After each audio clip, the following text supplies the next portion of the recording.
Coming up next on Tech News Today, iCloud users are being reminded that their call histories are stored there. Also, Airbnb is now offering experiences to its couch surfers. The robots really are coming to take our jobs, and we should be prepared. Mr. Mobile reviews the Surface Book, and the Mannequin Challenge is the new Harlem Shake. All that and more coming up next on Tech News Today. This is Twit. Bandwidth for Tech News Today is provided by CacheFly at CACHEFLY.com.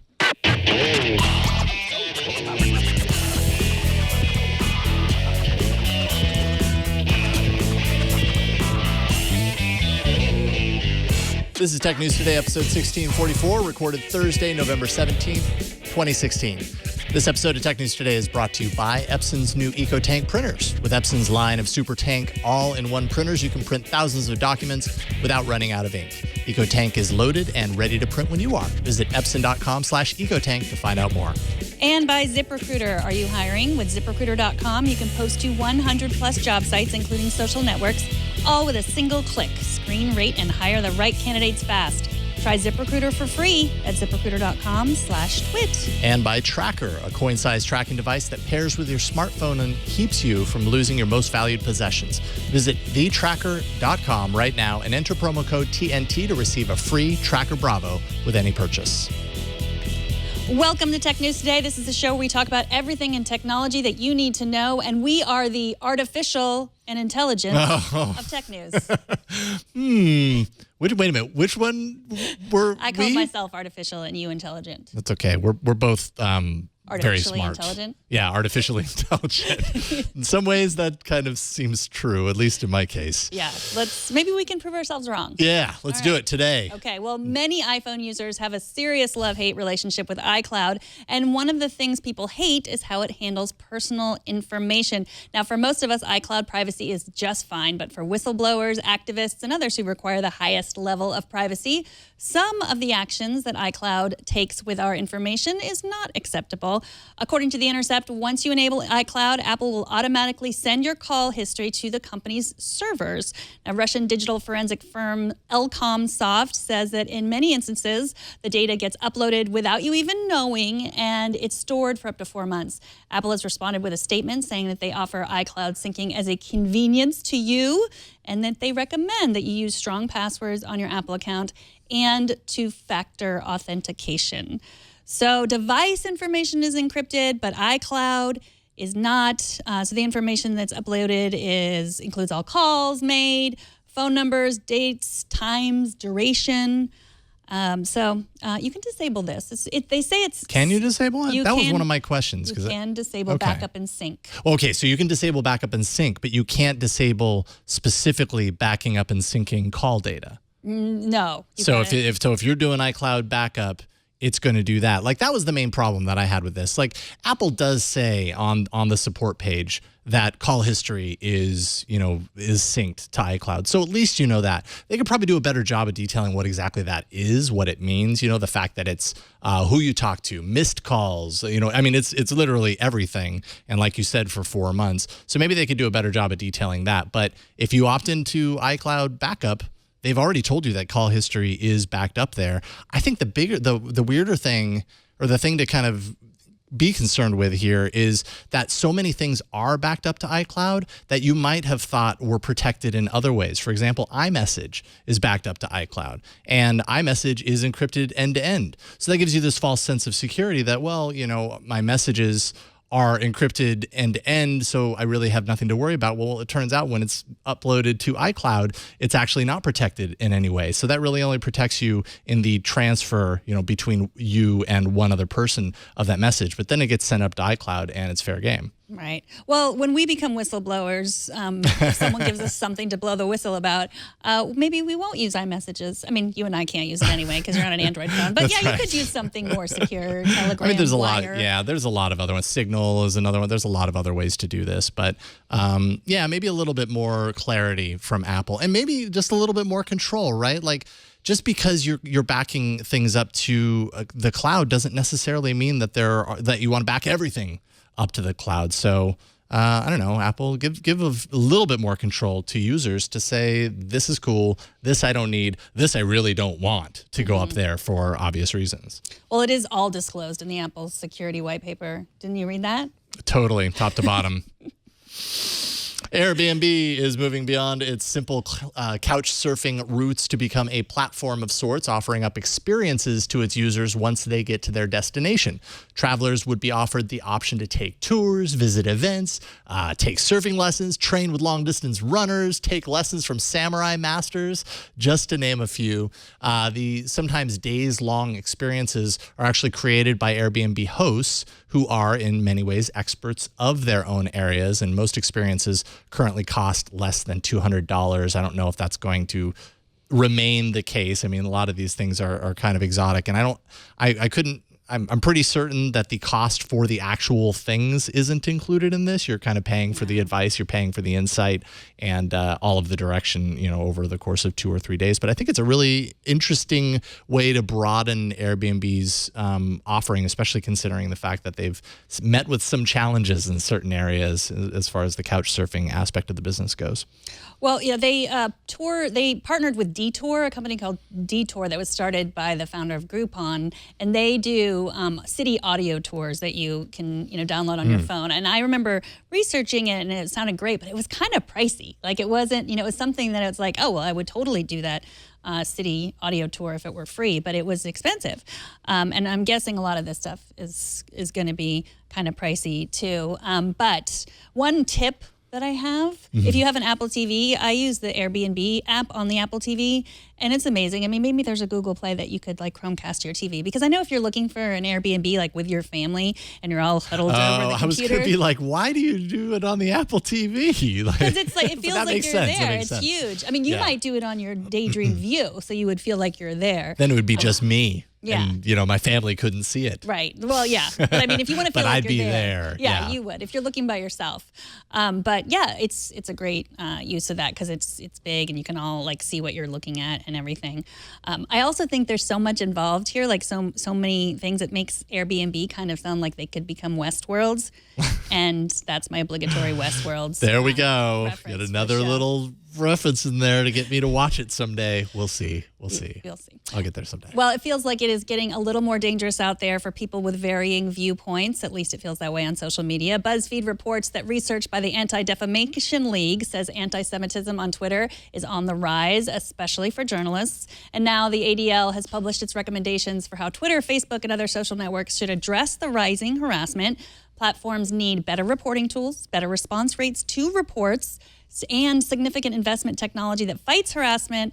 Also, they would do well to have more transparency in their abuse review process. So basically stuff that we've been saying, stuff that people that have been harassed have been saying for a long time, but the ADL just putting an these are our official recommendations. We hope that you take them. Yeah, I mean, they talk a lot, at least in this article, about the chilling effect, about the fact that it's getting to the point, not just with journalists, but also with regular people, that opening up to their viewpoints on social networks ends up, they end up meeting with such resistance that they're fearful or hesitant to share their insight or their ideas at a later time. And that becomes very dangerous when you enter the world of journalism and the chilling effect, so it's very real there. I think calls for more transparency from social networks is a really great thing. More explanation about kind of what the internal abuse reviews process is, moderation guidelines, how that's all working behind the scenes.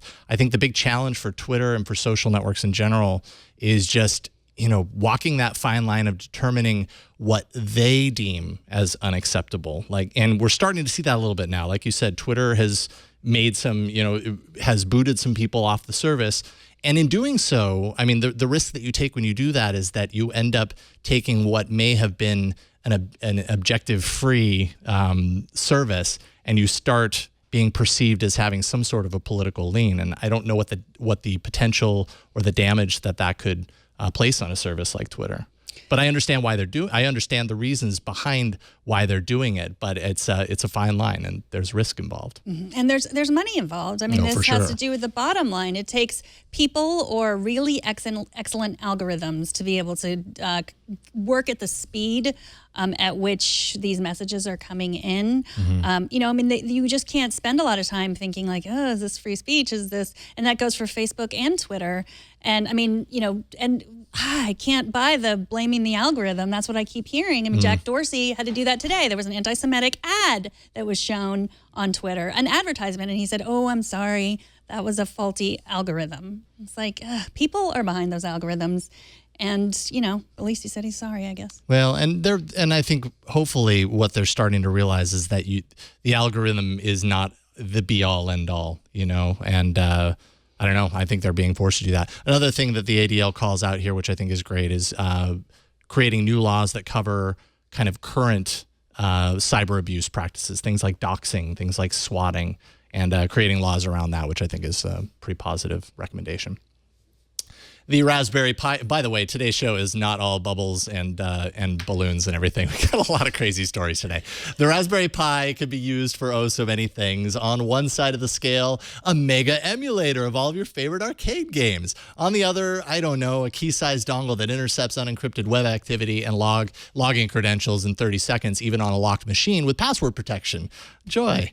PoisonTap is free software that runs on the smaller Raspberry Pi Zero and can also install backdoors on machines that would give someone control over the machine remotely.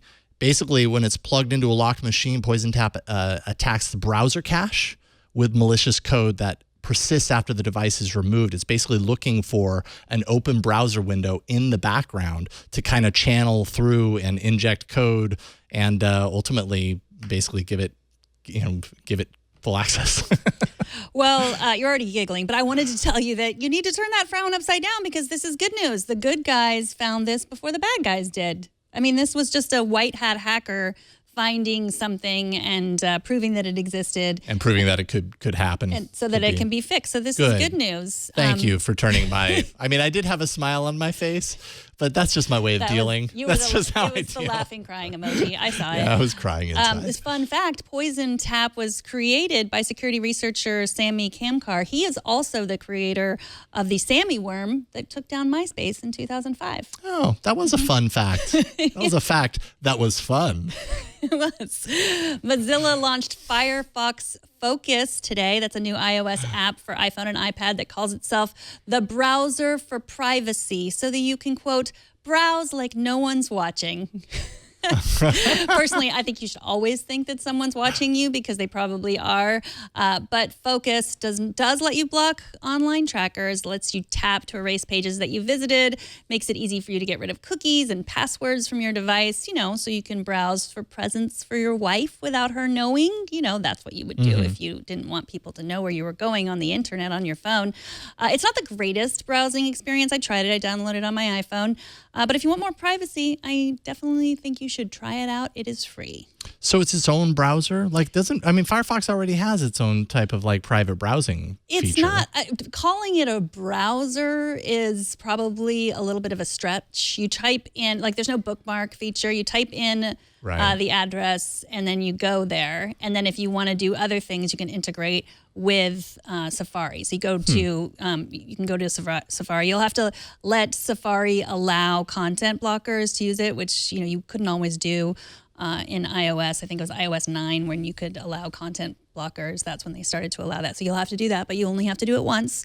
You can also use it to speed up your performance. It can let you delete, not download web fonts, which really slows down your browser performance. Okay. And it's iOS only, so us Android people will just have to wait. You can use my phone to when I want to browse sites that I don't want to leave a trace on, I'll use your phone. Yes. We talk about robots taking jobs a lot, and it's a very real threat. And we'll chat all about that after we take a moment to thank Epson, the sponsor of this episode. Epson's revolutionary cartridge-free EcoTank line of printers for home and office introduce a new age in printing. The EcoTank ET4550 wireless all-in-one printer doesn't use ink cartridges at all. No more fumbling for those cartridges, trying to find them. That's my problem. I don't know where they are when I need them. Instead, it features an amazing, innovative, refillable ink tank that earned it the title of CES 2016 Innovation Awards honoree. No more out of ink frustration. It actually includes, right out of the box, up to 2 years of ink. That's equal to 11,000 black pages or 8,500 color pages. You can save up to 80% on ink with low-cost replacement bottles, because you can buy those bottles, and they're large bottles, and they'll refill those suckers, and that's going to power you for a long time. It's powered by precision core printing technology. It has auto two-sided printing and a 30-page auto document feeder. Easy wireless printing from tablets and smartphones, and that's a tall feat because I've tried that many times and it's not always easy on other printers. All EcoTank printers deliver an unbeatable combination of convenience and value. With Epson's EcoTank line of printers, you'll have the freedom to print without running out of ink. The Epson EcoTank system was named the 2016 Small Biz Windows Printer of the Year. Visit Epson.com/EcoTank today to transform the way your home, office, or work group prints. For the best combination of ease and value, turn to the Epson EcoTank printers. That's EPSON.com/EcoTank. And we thank Epson for their support. Last week's elections showed that a lot of American voters are feeling left out, and many are afraid for their jobs. Matt McFarland, who writes for CNN Tech, says this is going to get worse before it gets better, and he's joining us to talk about it. Welcome to the show, Matt. Thank you for having me. So you wrote a piece today, and you said looming technological advances will wipe out more jobs, broadening the base of disenfranchised, unemployable, and frustrated citizens. Can you talk about why technology makes it unlikely that Trump will be able to back his promise to bring back jobs from overseas? Right, yeah. So there are just really large forces at work here. We're just seeing innovation happen so fast. Computers keep getting faster and faster. They work on an exponential curve. The growth isn't gradual. So it's really a challenge for our traditional institutions and traditional society to adjust to how things turn into antiques so quickly. And nowadays, just the need for us to constantly retrain ourselves and adjust to new labor markets. As technology is getting more powerful, it is automating some jobs, which is good in a lot of ways, but it's also bad for the workers who, see their job disappear and may struggle to, say, retrain themselves or move on to a better career. So what are some of the biggest jobs that are going to, that are at risk from all this innovation? Yeah, a lot of driving-related jobs are look to be in trouble, whether that's delivery men, garbage truck drivers, truck drivers. That's an area that could be really problematic. And it's not just all blue-collar jobs. There will also be some white-collar jobs affected, like radiologists. Certain tasks we do are really well-suited to the cutting edge of artificial intelligence. There's been great advances in computer vision. So, yeah, the implications of what AI and robotics can do is going to be really broad. So when faced with this, a lot of big companies, the CEOs and marketing representatives from these companies say, "Don't worry, there will be more jobs. There will be more jobs." Tell us a little bit about why that might still not be the answer for a lot of people. Yeah, so there have always been more jobs. There was a time when we all used to work on farms, and then we transitioned away from that, and people found new work. But the situation now is that we see people keep requiring more and more intelligence, more and more education, more and more skills to hold down that middle-class job and living. I had someone say to me, the economy can't work where everyone needs a PhD to get by. Some people just may not be interested or capable in doing all of the education that's going to be necessary in order to get a job in the future, or to really have to retrain themselves, in the middle of a career. Now, the World Economic Forum has estimated that 5 million jobs are going to be lost by 2020.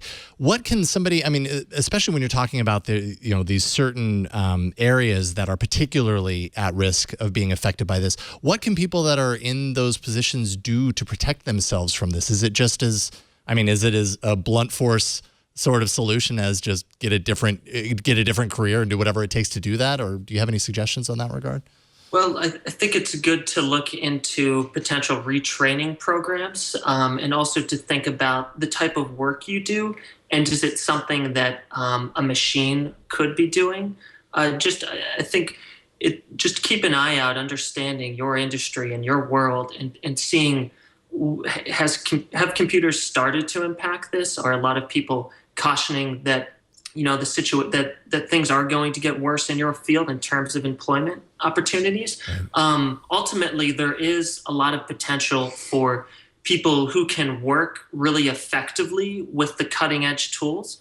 For example, maybe you are a driver and maybe your job could be at stake. It may be gone in 15 years, we don't know exactly when, but there may be a way for you to transition to say, hey, now I was a driver, I'm going to become someone who manages a fleet of driverless cars. And because I am someone who adapts to change and is willing to learn new things, that you can kind of stay relevant and find a place in the world.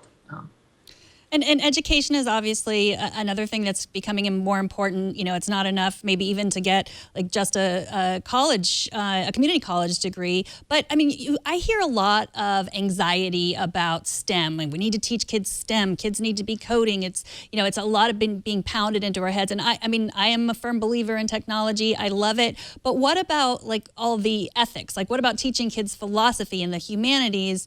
Someone has to program these algorithms. Someone has to still know like what's fake news and what's real news. Right. So what do you think about that? Yeah, STEM isn't the end all and be all. Those skills are super valuable. There are great jobs out there. But hey, look at one of the most successful people in the world recently. Look at Steve Jobs. He was a liberal arts guy.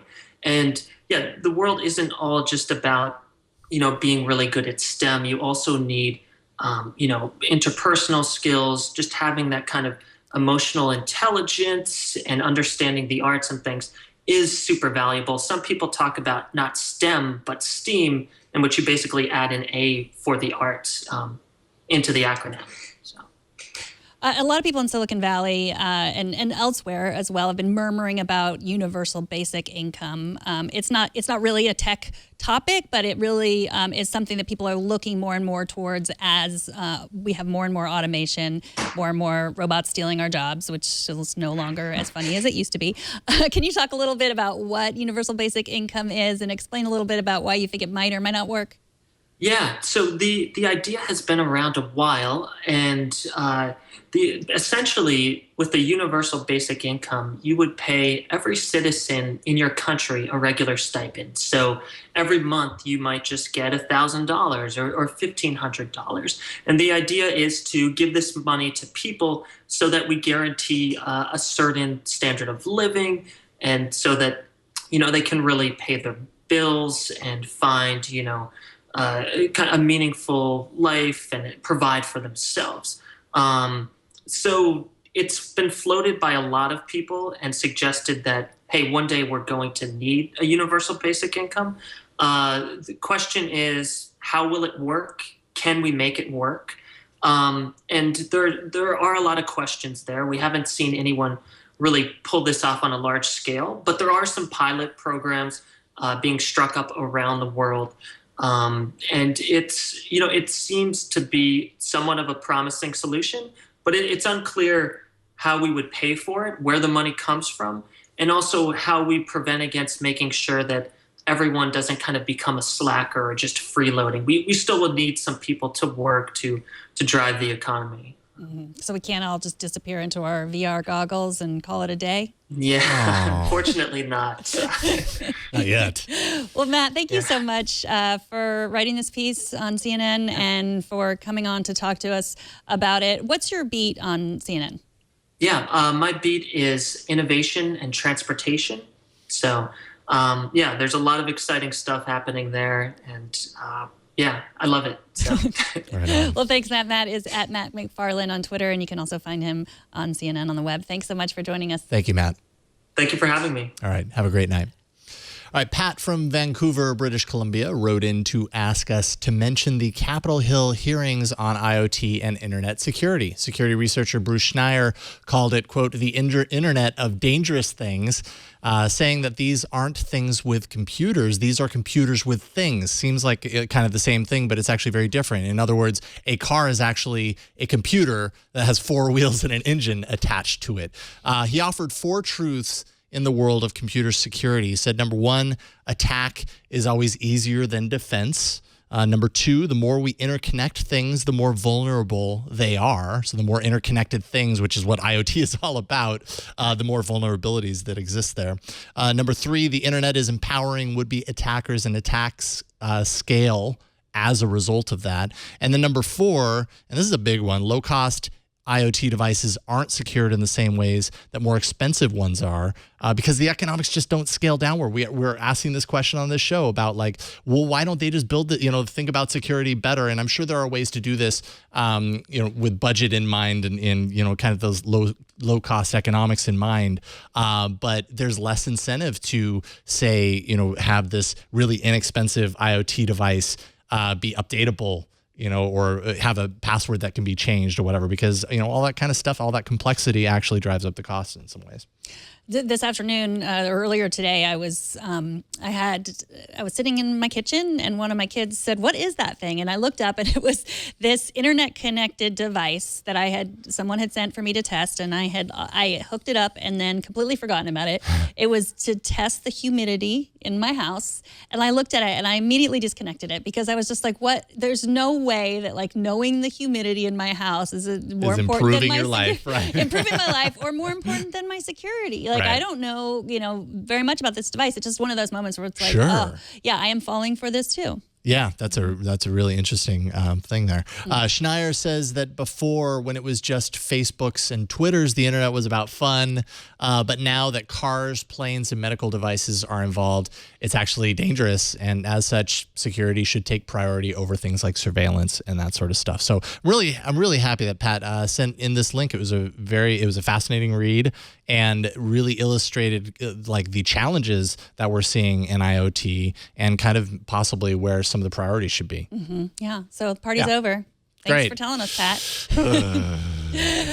Michael Fisher of the Mr. Mobile YouTube channel is here to tell us what he thinks of his new Surface Book. But first, let's take a minute to thank ZipRecruiter, the sponsor of this episode. ZipRecruiter is great if you are looking to hire someone now or in the future. It's hard to know where to post your job. It changes all the time. You want to find the best candidate. It's the most important thing. You want someone to help you. Whatever your job is, you need to find the right person. This is not a simple task. If you want to find the perfect hire, you need to post your job on all of the top job sites. ZipRecruiter knows what sites those are, and you can use ZipRecruiter to easily post your jobs in one place. With ZipRecruiter.com, you can post to over 100 job boards. That includes social media networks, so like Facebook and Twitter, all with a single click. Post your job where the people are so they can see your job posting. Post once, and then you can watch all those candidates just roll in. They're coming right to you. It's a very easy to use interface. It's not complicated. And they also offer optimized pages that are going to look good on whatever screen you're using to view those candidates. You can also use their unique mobile apply process. You'll get more visitors and more applicants. You can find candidates wherever they are in any city or industry nationwide. So no more juggling all those emails and calls to your office. You can add multiple users to your account so everyone can get involved. You're not the only person, I'm guessing, hiring this person. There's going to be a lot of people's opinion that you want to have before you hire that right person. You can quickly screen all your candidates with real-world questions. Use free-form, multiple-choice, or yes/no formats. You can view candidate responses with their beautifully formatted resumes. No more formatting disasters. You can rate those candidates, and then you can hire the right person without all that muss and fuss. Find out today why ZipRecruiter has been used by over 1 million businesses. So right now, you can post jobs on ZipRecruiter for free. Just go to ZipRecruiter.com/twit. Don't forget the /twit after the ZipRecruiter.com. We want them to know that you came from here to find them. And we thank ZipRecruiter for their support of Tech News Today. So Microsoft's Surface Book is by all accounts set to give Apple's MacBook Pro, the new one that they just announced and are starting to roll out to people, a run for its money. Joining us to talk about his time spent with the Surface Book is Michael Fisher of the Mr. Mobile YouTube channel. How's it going, Michael? Going very well, Jason. Nice to see you again. And Megan, nice to see you as well. Thank you for having me. Absolutely. Always a pleasure to get a chance to talk with you. So first things first, what has been your laptop of choice prior to the review? The one I'm using right now to speak with you on, this is a MacBook Pro 2015 Retina, and I've had variations of it going back to since I started doing this video-centric tech reporting thing. And this year was the very first time I was tempted away from it by anything. Yeah. Okay, so how long have you been kind of on the MacBook platform? What is it, about 5 years? Five or 6 years at this point. Yeah. Solid amount of time. What were your first impressions when you got the Surface Book?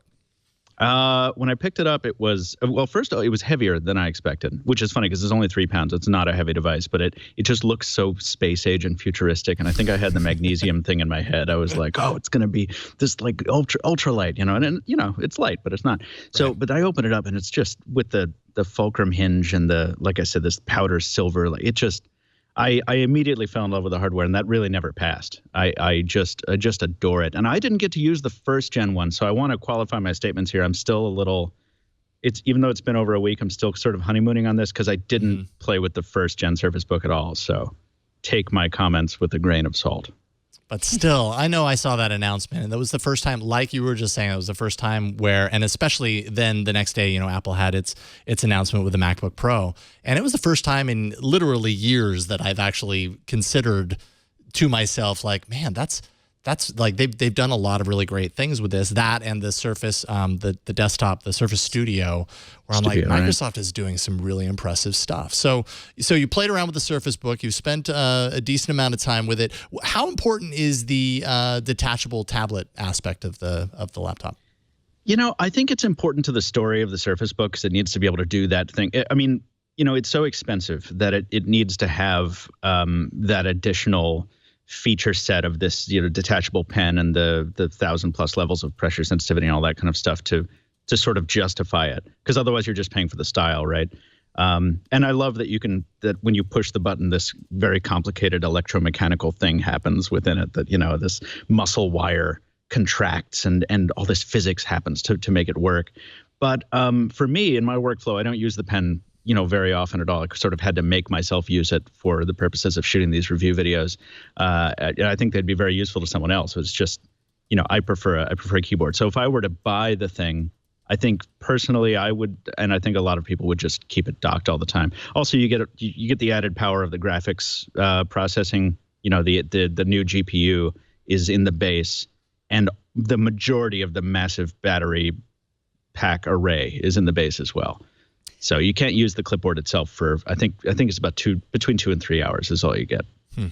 I have a 2-part question for you. First, do you miss this? And when I say this, I mean how the top of the laptop fits directly to the bottom of the laptop. And the second part is, have you gotten a bunch of crud stuck in there? Yes. Yes and yes. As the answer to both those questions, which is weird because I didn't expect, I think there's a lot of passion for the Surface Book in comment sections across the internet. So people have been especially focusing on the gap and making excuses for it and saying, no, it's not a problem. Well, it was. I mean, the very first day I had it, I took it out of my bag, which I have not been to the beach in weeks or months maybe. And there was sand or some kind of maybe a silica gel packet ripped open or something, and just sand all over the trackpad when I opened it up. So yeah, it lets stuff in there. I think I took a dustbuster to my bag in one of these videos. So you want to do that. If you're going to carry this thing in a laptop bag, you want to make sure that it's clean.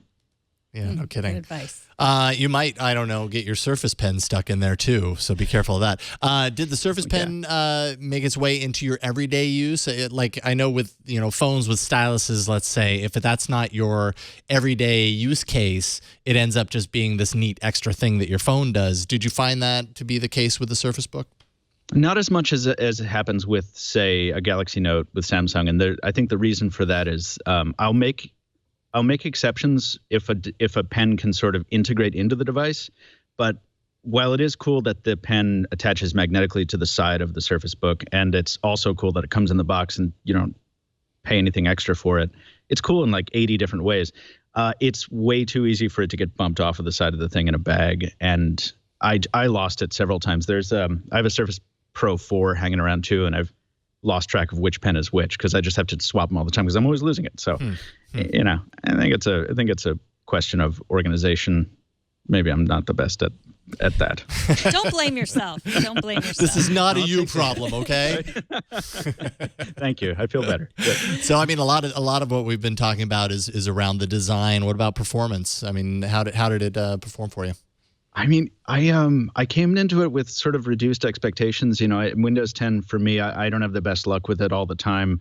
Probably because I used it a lot more in its earlier incarnations when it was less finished, I guess. But it's phenomenal. I mean, nice. There are some trackpad gestures that I forgot were integrated into Windows that I'm used to from the MacBook.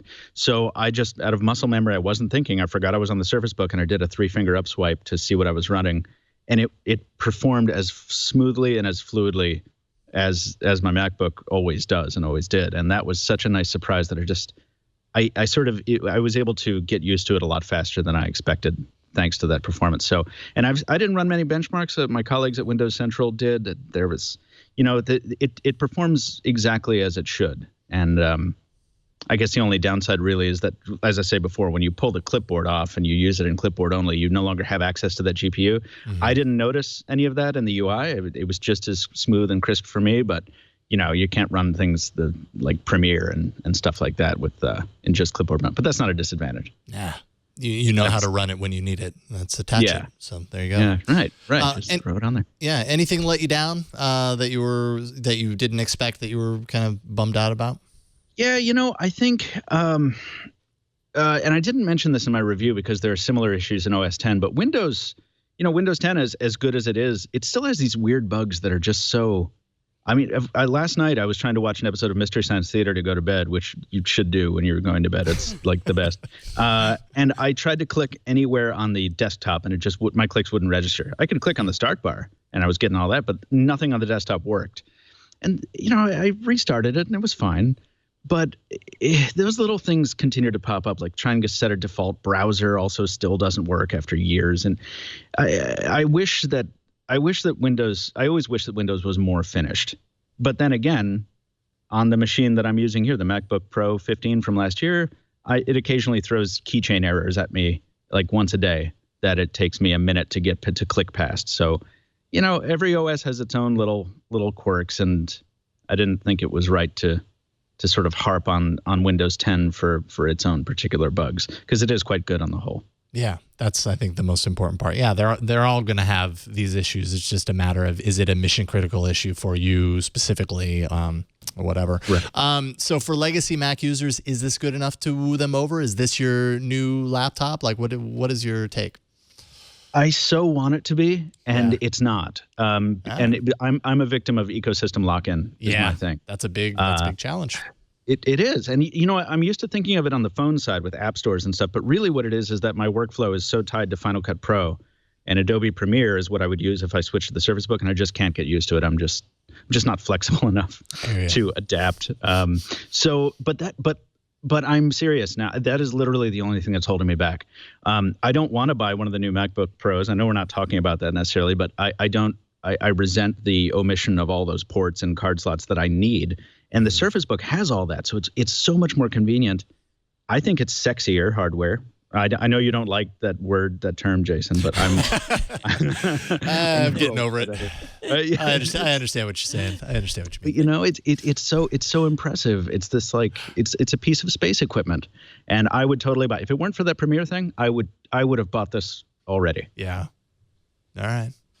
Yeah. What are you thinking, Megan? I don't think I will move to the Surface Pro. Now, I know you review a lot of phones. What's your daily phone that you use regularly? Is it the iPhone 7 or is it an Android phone? It's typically an Android phone. I have a lot of respect for the iPhone, but I do not. I don't carry it on the daily. So when you say ecosystem, you mean the tools that you're using for work, not how well the phone works with your laptop. Correct. Yeah. No. Exactly. It has everything to do with the video suite and nothing to do with with the mobile stuff. Cool. Well, I'm certainly very interested. I don't know when I would upgrade the laptop, my laptop at this point, though. So that's probably what's going to keep me from hopping on this. Maybe the next one, it'll be time for me to upgrade and I'll consider it. But I could see it being really great for like music production. That's what I always think of when I think of this and the Surface Studio. Oh, and the dial too. Yeah. Absolutely. Yeah, that is one thing to keep in mind. I mean, the Surface Book 2 is rumored for next year. So I caution people, because this is not a small amount of money to spend. You can spend a lot less money and get a machine that actually has newer architecture and higher end stuff, newer stuff. But I think on the whole, I still call it worth it, but barely. Yeah. Michael Fisher, always a pleasure getting a chance to talk with you, and I'm super stoked Likewise. on everything you're doing with Mr. Mobile. Tell people where they can follow all the work you're doing. Absolutely. Thank you. It's Mr. Mobile, and 100% of my content is video. So please find me on YouTube at the Mr. Mobile. You got to put the in front of it because, and also on Twitter, Instagram, and Facebook, it's the Mr. Mobile. If you're a Snapchat type person, Mr. Mobile Snaps, and the Mr. is MR. Excellent. Right on. Thanks again, Michael. We'll talk to you very soon. Thank you both. Good to see you again. Good to Take see you. care. Have a good night. Bye-bye. TNT's fan of the day is Scar on Twitter, who shows us this picture of his Google Home news sources showing TNT in the 3rd spot and saying, "You're on my list." Nice. We're 3rd. There we are. We're number 3. I'll take it. I will take it behind BBC and the NPR. And both of those are short, right? BBC Minute and the NPR News Summary. So it's like you get a couple of quick hits, and then you get the dinner. The entree. Exactly. Show us how you watch or listen to TNT, record a video or take a picture of yourself or your setup, post it to Instagram, Google+, Twitter, or Facebook, and use the hashtag HowIWatchTNT, and we will find it.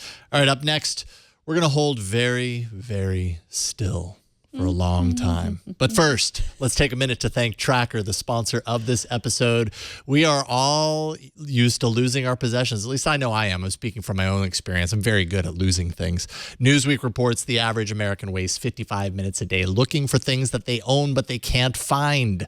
Tracker makes losing things a thing of the past, and I'll tell you how to get one for free. The Tracker Bravo locates misplaced keys, wallets, computers, backpacks, bicycles, even pets in seconds. It's really up to your imagination what you want to track. The coin-sized device is constructed with anodized aluminum for the thinnest, most durable tracking. It fits anywhere, basically. You can easily attach it to your items with a key loop or included adhesive. Tracker is enabled by Bluetooth LE, so the battery lasts up to 1 full year. You can add a laser engraved message to the Tracker Bravo, things like return information or pet information if you put it on your pet's collar. You can also personalize your tracker with a custom printed image if you want to make it just really kind of specific to the things that you love. Pair Tracker to your iOS or Android device and you'll find its precise location with the tap of a button. And that's it. It's that easy. Your phone can track up to 10 devices at one time. And you can customize two-way separation alerts so you're notified before you leave your item behind. If you lose your phone, you just press the button on Tracker and your phone's going to ring even if it was left on silent, no matter what. With over 3.5 million devices shipped, Tracker has the largest crowd GPS network in the world, so your lost item shows up on a map even if it happens to be miles away. If you lose your item, the Tracker app records its last known location on a map, and then when another Tracker user comes within a 100-foot range of your item, you'll receive a GPS update of where your item is located, and then you can find it again, because isn't it great to find things once you've lost them? Go to thetracker.com right now and never lose your possessions again. Plus, just for our audience, if you enter promo code TNT, you'll get a free Tracker Bravo with your order. That's TheTracker.com, promo code TNT to get your free Tracker Bravo today. And we thank Tracker for their support. Sometimes at the end of an episode of Tech News Today, all you really want is a story about 11,658 people standing perfectly still in a basketball stadium in Western Australia. Am I right? Mm-hmm. Yeah, see? If you haven't noticed, there is a bit of a meme on the internet spreading rapidly right now called the Mannequin Challenge that has people posed and standing still while someone with a camera navigates the room to prove it's not a still photo, but a largely coordinated game of freeze tag, basically. In this case, those gathered for a game between the Perth Wildcats and the New Zealand Breakers paused before the game started to strike a lengthy pose. Everybody in the stadium frozen in one moment. And I mean, this is just one example. Like, I'm not even necessarily sure that this is the best example. I mean, it's certainly the most people I've seen involved. And if you look really hard, you'll see a little bit of movement in the background.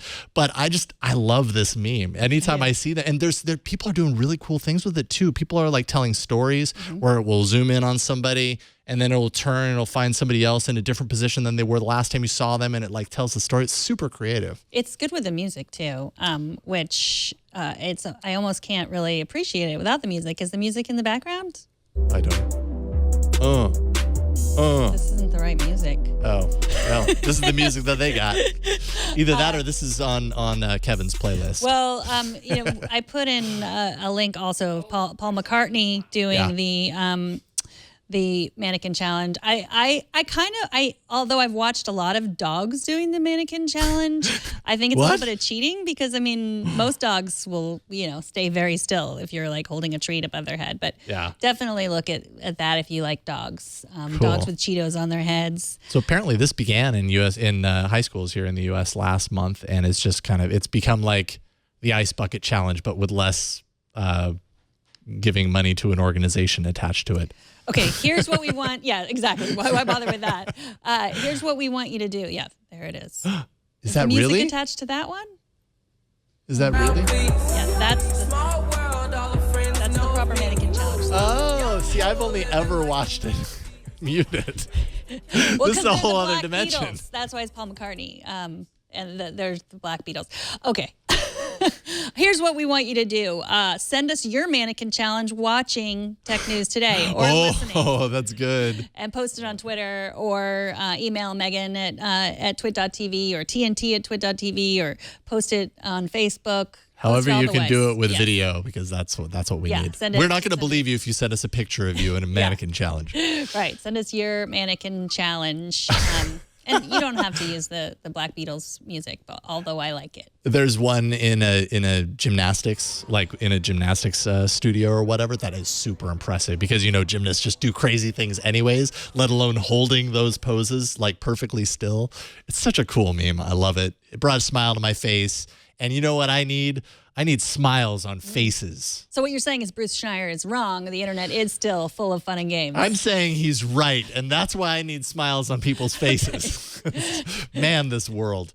TNT records live every Monday through Friday at 4 p.m. Pacific, 7 p.m. Eastern, 11 p.m. UTC at twit.tv/live. You can be part of the show by emailing us at tnt@twit.tv. You can leave us a short voicemail, 260-TNT-SHOW. And you can find us on Twitter. We are at Tech News Today TV. And you can wish your friends a Merry Twitmas with our very own ugly Christmas sweater design. We're offering this exclusive design for a limited time. It's sneaking up there. You got to grab it before November 23rd. Go to teespring.com/Twitmas. And you have to subscribe to our show and tell your friends to subscribe to our show. Send them to twit.tv/TNT and subscribe if you haven't already. And if you want to tweet your favorite mannequin challenges to me, I'm at Megan Morrone. And I'm at Jason Howell. Make sure and include me because I love them. And I don't want to be out of that party. I want to be part of that party. Thanks to our technical director and editor. And he jumped through a lot of hoops today, and we appreciate it, Kevin. Thanks to Burke also for helping out and scrolling words on screen. And thanks to you for talking tech with us today. We'll see y'all tomorrow. Bye, everybody. Oh, yeah, I know we should.